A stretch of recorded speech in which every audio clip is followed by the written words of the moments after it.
هاتنا لشکر ترکیه بناف آقا هرما کردستان کروش بروژه برو پیش و چونه او.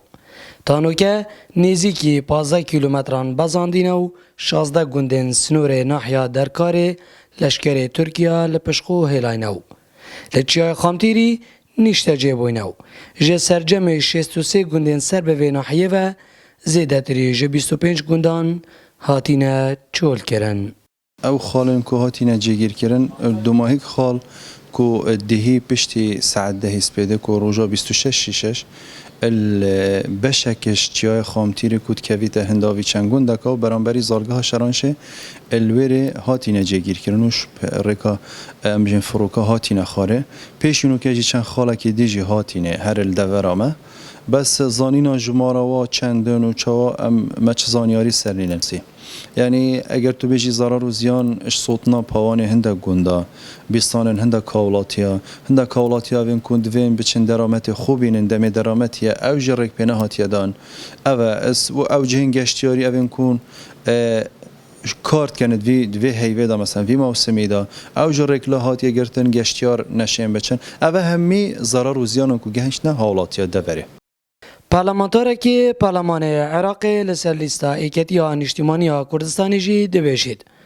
موکو لیستا کسک بیانامک لسر وی بمپیکرین در کریو. حکومت عراق جی ده پناه بیتبر ریکن خوین یاسایی.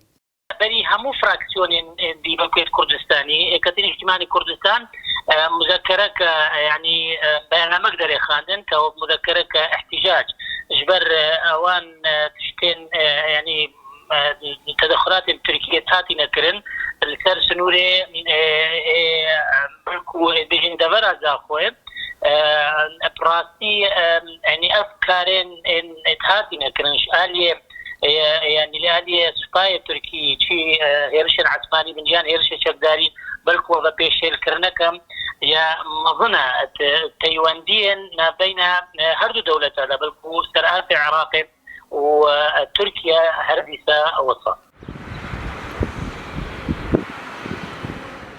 دنوکه دا لشکر ترکیه سی بنگین خواه لناوا چیاین کردستان دا جیر کرینو.